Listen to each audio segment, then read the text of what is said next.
Hello, good day. Welcome to our English class. For today, we'll be discussing about past and perfect tenses. Before we proceed to the discussion, let us first identify the objectives of the lesson. Identify and define the tenses of verb. Follow the rules in changing the tenses of verbs from simple present to simple past tense to past participle.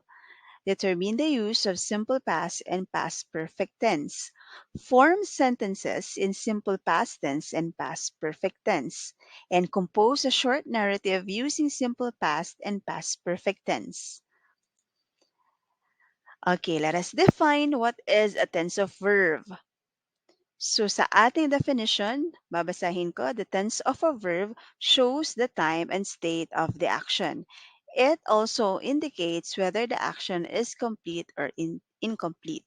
Okay po? So yung ating tense of verb, ito yung tumutukoy doon sa ating sentence if yung verb or yung action word or yung kilos na ginagawa natin, 'di ba? Kung tapos na ba siya or hindi pa siya tapos, 'di ba? Or na-complete na ba yung kilos na yon or incomplete.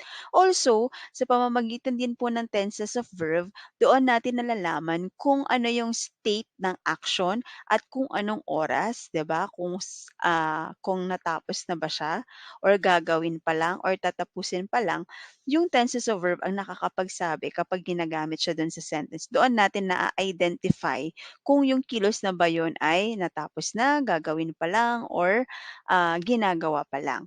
And also, for this day, we'll be discussing about simple past tense and also the past participle. First, let us define what is a simple past tense. Sabi po dito, we use the simple past tense to talk about actions that happened at a specific time in the past. Okay? Sabi nga po, yung simple past tense is nangyari na, 'di ba? Nangyari na, tapos na nangyari na sa past. So, yun yung gumagamit tayo ng simple past tense. And also, to differentiate din po natin mamaya sa past participle, yung simple past tense ay isang kilos na nangyari na and it happened independently. Okay? So, independently kasi mamaya malalaman naman natin yung kaibahan niyan pagdating sa past participle. Pero tandaan natin, sa simple past tense, tapos na siyang ginawa. Yung action ay tapos nang nagawa at a specific time in the past and it happened independently. Okay? Yung action. And also, this can be few actions happening to one another. Let's have the terms kung paano ginagamit nga ba yung mga simple past tense. Sabi nga po una, past actions that are now finished. 'Di ba? Obviously, sabi nga po, simple past tense, tapos na siya, nagawa na, nangyari na. Okay? Example natin at specific time in the past. For example, Filipinos survived difficulties in the past. 'Di ba? Tapos na siya, nangyari na siya at specific time, 'di ba? Kaya po ang ginamit natin diyan ay simple past tense, yung survive. Next naman is my classmate studied about the culture of Filipinos. Okay po, studied is the simple past tense. Tapos na rin po siya, napag-aralan na, 'di ba? Kung sa Tatagalogin natin, napag-aralan na, 'di ba? Pinag-aralan na nila yung culture ng Filipinos. So nangyari siya at specific time in the past. Okay? And it happened independently. Wala siyang kasabay na kilos or wala siyang kasabay na action or verb. Yun po yung simple past tense. Next use naman po, ito, situation in the past. We use simple past tense kapag gumagawa tayo ng sentence or kapag nagsasabi tayo ng sentence in English, 'di ba? Sa grammar, kapag yung situation natin already happened in the past. For example, I lived in Cebu for 10 years. 'Di ba? Ang ating simple past tense diyan ay lived.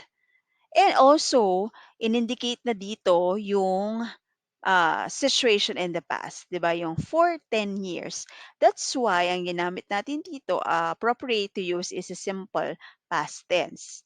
Ayan, yung ginagamit natin. So use number 2. Next naman natin ay yung use number 3 of a simple past tense. A series of action in the past. Okay? The past simple can also be used with few actions in the past happening one after another. Okay? Tandaan natin 'to ha, huwag tayong malito. Kasi po, sabi nga po sa simple past tense, pwede rin siyang sa isang sentence maraming verb. Pero yung mga verb na yon, they happened or one after another. Hindi siya sabay-sabay.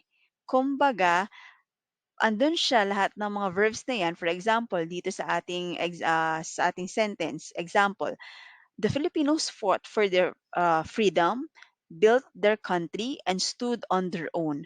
Kung mapapansin niyo, there are three verbs dito and all they are all in the simple past tense. Okay po? Yung simple past tense po yung ginamit kasi po they happen one after another. Hindi siya sabay-sabay. They happen independently at a specific time. Okay? Filipinos fought for their freedom, built their country, stood on their own. Hindi sabay-sabay. If we would analyze the sentence, yung mga verbs na yan ay hindi sabay-sabay nangyari kundi they happen one after another. After they fought, anong sumunod? They built. After they built the country, anong sumunod na ginawa nila? They stood on their own. Okay? Kaya po ang ginamit dito sa use number 3, it shows dito na simple past tense. So ganito yan. Kahit maraming verb sa isang sentence, pero iba-iba naman yung time. Hindi siya sabay-sabay nangyari. They happen one after another. Pagkatapos ng isa, tsaka pa lang nangyari isa. Simple past tense yung gagamitin natin or yung ginagamit natin. Okay, tandaan yan. Okay, now let's move on naman sa past perfect tense. Sabi sa definition natin dito, the past perfect tense is used when you are talking about a completed action before something in the past. Okay, tandaan natin na kanina yung simple past tense and happen one after another. They happen independently, hindi sila sabay-sabay. Pagdating sa past perfect tense, dito naman, pinag-uusapan natin merong dalawang action na nangyari na or na-complete na bago nangyari yung isa pa.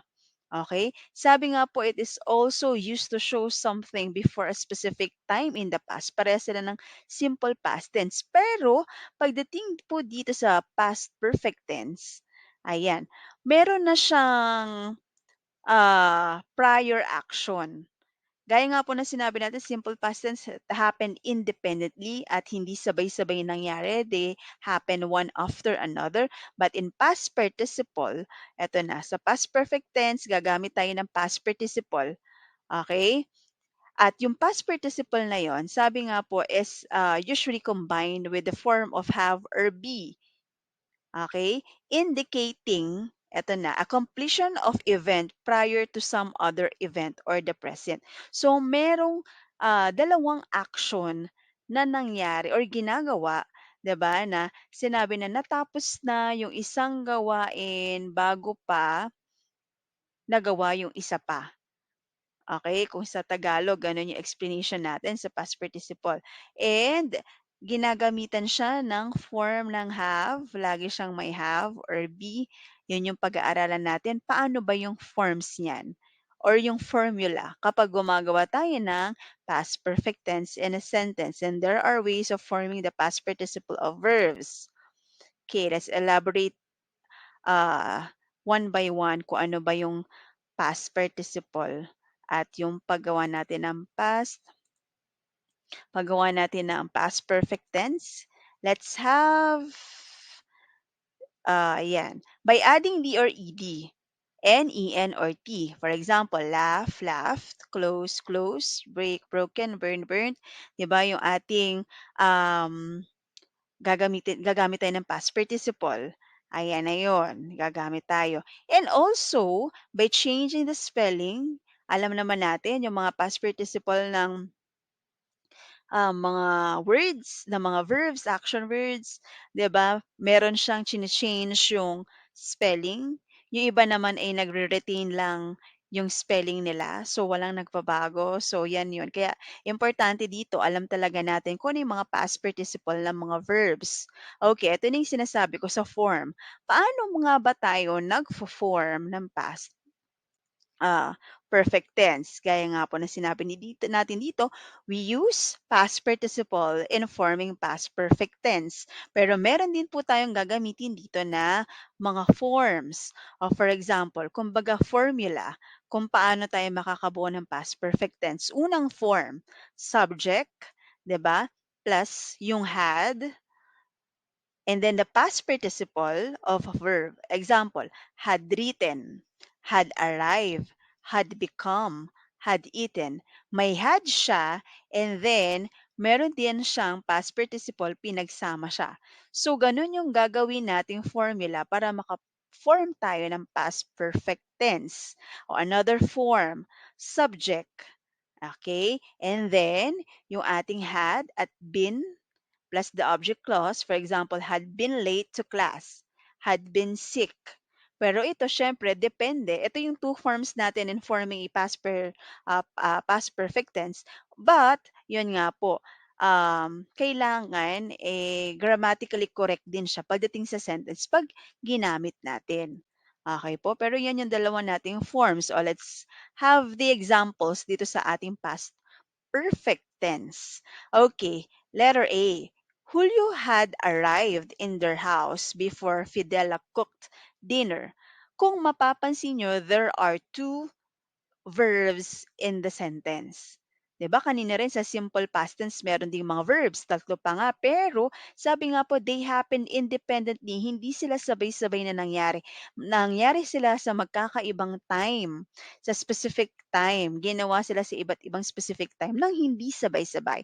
But in this past perfect tense, kung mapapansin ninyo, there are two events. May timeline tayo dito para hindi tayo maguluhan. 'Di ba? Sabi dito, Julio had arrived in their house. Hinati yung sentence para mas maintindihan natin. Fidela cooked dinner. Simple past. Pero nung pinagsama na siya, they formed an example of a past perfect tense. Kasi sabi nga po, in this sentence, there are two events happen in the past na yung isa ay nangyari na nag indicate na bago pa mangyari yung isa pang ah, action. For example, sabi nga po dito, kung tatagalugin natin, nakarating na si Julio sa bahay bago pa nakaluto si Fidela. They are both in the past. 'Di ba? They are two events that happen in the past. 'Di ba? At the same time, kasi sabi nga nakauwi na bago pa nakaluto. 'Di ba, si Fidela. So, 'yan yung sinasabi. They happen in the past, but sabi nga po, nangyari na yung isang action bago pa nangyari yung isa pang action, pero they happened at a specific time na sabay. Okay? So, yun yun. Let's have another example for other ano, explanation. By the time his mom arrived, he had already fallen asleep. Kung mapapansin ninyo, ayan, yung ating unang simple past tense, yung arrived. And ito na yung ating past participle, had already fallen, had fallen. Okay? So, yan yung example natin. Paano natin sabing past participle? Kasi andito na yung ating ah, form or yung ating formula na sinasabi kanina, may had plus the past participle of the verb, had fallen. In the sentence, although the event that his mom arrived comes home first, it is understandable that he fell asleep first and his mom arrived home after. 'Di ba? They happen, past pareha yan, pareho, but sabi nga po na if we would analyze the sentence na sinasabi na bago pa nakarating yung nanay niya, bago pa nakauwi, nakatulog na siya. Okay po? So, if we would analyze yung action, 'di ba? They happened on the same timeline. Kasi sabi nga po, bago pa nakauwi, nakatulog na. So, sabi nga nangyari na halos nasa pares na time frame. Okay po? Yung dalawang action na yan, dalawang verb na yan. Okay, let's have another one. Letter C. Sharina had brushed her teeth before she drank her milk. Parehas po ito, sabi nga po, let's see the timeline. Sharina had brushed her teeth earlier in the past. Mas maaga ng konti. Doon sa ginawa niya na isa pang action na she drank her milk. Okay? Sabi nga po nagawa niya ng mas maaga ng konti, mas maaga, doon sa isang action na ginawa niya rin on the same day, ginawa niya rin on the same ah, time frame, 'di ba? Pero nauna lang nga po ng konti yung isa. Shireen had brushed her teeth, and then she drank her milk. Yun yung sinasabi na keeping the occurrence of the events and the meaning of the sentence is the same. Kung mapapansin niyo yung occurrence niya or yung pagkakagawa ng actions, they happen on the same time frame. 'Di ba? Same day, same night. Sharina had brushed her teeth and then before she drank her milk. Kung mapapansin nyo, pwede rin po siyang pagbaliktarin as long as it is grammatically correct. Kung magfo-form tayo ng past participle, ng past perfect tense using past participle, for example, Sharina had brushed her teeth before she drank her milk. Pwede rin namang baliktarin. Sharina drank her milk after she had brushed her teeth. 'Di ba? Kung mapapansin ninyo, pareha silang grammatically correct, pero pinagbaliktad yung nangyari, yung isa before, yung isa after. So, ganun lang po. Pagdating sa past perfect tense, informing past perfect tense, kailangan meron kayong dalawang action na nangyari or nag-occur in the same time frame or almost in the same time frame, 'di ba? Yung occurrence ng events nila, 'di ba? They are written in order. Kung ano nangyaring una bago nangyari yung isa, 'di ba? Kung ano yung action na ginawa bago nangyari action na ginawa at an earlier time or kung ano yung sumunod na action. So yun sa past perfect tenses. Let's have examples. For example, sa simple past form lang tayo. Paggagamit tayo. For example, sa leave. Many Filipinos blank for abroad many years ago. Ano ba yung simple past form? Kasi ito, kung mapapansin nyo, wala siyang kasabay na action. Wala siyang kasabay na ibang verb, kundi yung leave lang daw. Dapat sa simple past form, gagamit tayo ng simple past tense. So, ano ba yung past tense ng leave? Iba left? So, yun. Left for abroad many years ago. So, yun lang po siya. Another example, medyo madali na yung simple past form. For example, ano bang simple past form ng go? Past tense ng go. Some of them blank away even before the World War II kasi tapos na yon. At a specific time, nag-iisa lang siya. It happened independently. So, ano ang ating past tense ng form? Went, 'di ba? So yan yung mga example. Anyway, sa simple past form, medyo madali lang naman yung pagpo-form niya as long as you would know kung ano yung simple past tense ng mga sentences natin. Sabi nga po, happen independently at a specific time. Okay, let's have this example of past perfect tense naman. Ito, medyo challenging pagdating dito, pero if you would remember and if you would keep in mind yung mga forms natin kanina, and yung ating clues para makabuo ng past perfect tense ay mas madali. Sabi nga po, kailangan sa past perfect tense may dalawang occurrences, dalawang scenarios, dalawang verbs na nangyari. Okay? Para masabi natin past perfect tense yan. For example, Anna and Leia blank blank to try. Ito yung ating papalitan ng past perfect tense 4 times before they gave up. Sabi nga po, tandaan natin yung form subject plus had plus past participle of a verb or subject plus had been plus object clause. But in this case, we would use yung had at saka past participle lang. Kaya ang magiging correct answer natin yan. And Anna and Leia had tried 4 times before they gave up. Kung mapapansin nyo, this also have two verbs. Yung had tried and then yung gave, 'di ba? Yung gave or gave up. So yan yung ating dalawang verb. Kung mapapansin nyo, nag-try muna sila na nag-try 4 times bago sila sumuko or nag-give up. So yan yun. Kung mapapansin nyo, clue natin sa past perfect tense, dalawa yung ating verb, 'di ba? Na nangyari. Na nangyari ng or nag-occur on almost the same time frame or scenario na nangyari yung isa bago nangyari yung isa on same time frame or timeline, almost the same. Let's have example number two. My grandfather's car, blank. So, ang papalitan natin ay to run.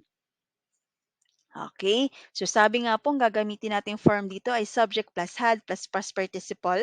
So, ang tamang sagot ay my grandfather's car had run kasi yung run, yun din yung ating past participle ng ng run Run, run, run. Yung ating past tense dyan, past participle dyan. So, ang correct answer ay had run. Very well. Yung run ang una nating verb, pangalawa nating verb ay sold. Sabi nga po, ah, had run muna yung car bago na sold, bago sinold ni grandfather. So, dalawang occurrences yung nangyari sa sentence na yan. Okay po. Let's have another. Dito naman, ang gagamitin natin yung isang form. For example, Piolo, blank, blank, to be. Yung papalitan natin para maging past perfect tense yung ating sentence. To be sick for 3 days before he got better. So dito, yung isa nating verb ay to be. Pero kailangan natin siyang palitan ng past participle kasi nga, yun nga po yung ating yung ah ating formula or yung ating form ay ano ba ang past tense ng past participle ng to be? Okay? Ang past participle ng to be ay had been. Okay? So kung matatandaan ninyo during sa elementary pinapabasa tayo at meron tayong may mga examples ng past participle of the verbs, 'di ba? May mga simple past tense din, may past participle. So yun yun. Okay, so in this case, had been yung gagamitin natin kasi ang past participle ng to be ay had been. Yung be, ang past participle niyan ay been. Okay, so had been sick for 3 days before he got better. So, nagkasakit muna siya ng 3 days bago siya naging better. Okay, two verbs on a sentence, pero sabi nga po natapos muna yung isa and then sumunod agad yung isa and they happen almost in the same time frame or occurrences. Pero may nangyari muna isang kilos, may nangyari na muna isang verb bago sumunod yung nangyari na isa. So, ganun yung sa past participle. Okay po. So, yan. Tandaan natin, ayan, before we end this lesson, tandaan natin sa simple past tense, alam ko naman it is very easy for you because we will just use, yun nga po, we will just use simple tense of a verb. Yung verb na yon nangyari sa iisang specific time in the past, specific time in the past na nangyari. Let's move back to our slide. Sabi nga po, it happened at specific time in the past and it happened independently. Wala siyang kasabay. Kung meron naman po sa mga verbs na kasabay sa isang sentence, pero nangyari sila on different time frames or sabi nga po, examples natin, independently happened one after another. So, hindi siya nagdedepende dun sa isang action. But on the other hand, past perfect tense, eto nga po. Sabi nga po is, na-complete yung action, then sumunod yung isa pang action. On a specific time also, pero dalawa sila. 'Di ba? Pagkatapos ng isa, anong sumunod na nangyari? Or ano sumunod ang nangyari pagkatapos ng isa pang verb na ginamit. Okay? Sabi nga po, tandaan natin, pagdating sa past perfect tense, meron tayong ginagamit na forms or formula. Yung subject plus had and the past participle of the verb and then yung subject or had been plus the object clause. So, meron tayong mga examples dito na pwede niyong balikan. Sabi nga po, kailangan nangyari muna yung isang action bago nangyari yung isa. 'Di ba? Same occurrences, keeping the occurrence of the events na meron sa bawat sentences para masabi natin siya na past perfect tense siya at para makagawa tayo ng past perfect tense. Clue also for the past perfect tense, dalawa yung verb niya sa isang sentence pero they happened one after another. Okay, nangyari yung isa, tsaka nangyari ulit yung isa pang verb sa isang sentence. Okay, pwede niyong balik-balikan yung examples natin. Pero ang importante dito, mas malaman natin yung past participle ng bawat verbs kasi it is important for us to know the past participle of the verb para makapag-create tayo or gawa tayo ng sarili natin na past perfect tense. Okay, if you do not have any other questions, here are the references. Of course, yung ating module, ah, references, and also kung sino yung mga creators also. This is not my content. Yan po yung may mga gumawa niyan. Ginamit lang po natin for um, discussion purposes para sa um, explanation. Okay po, para sa aking mga modular classes. Ngayon, kung wala na kayong tanong, maraming salamat ulit. Thank you very much for listening. I hope you have learned something new for today. Though, yan nga po, medyo technical yung ating lesson because it is a grammar topic. But anyways, I just hope that you have learned something today. And thank you very much once again. See you to our next lesson. Take care and God bless. Once again, this is your English teacher, Jmarie Alvarez. Goodbye and God bless.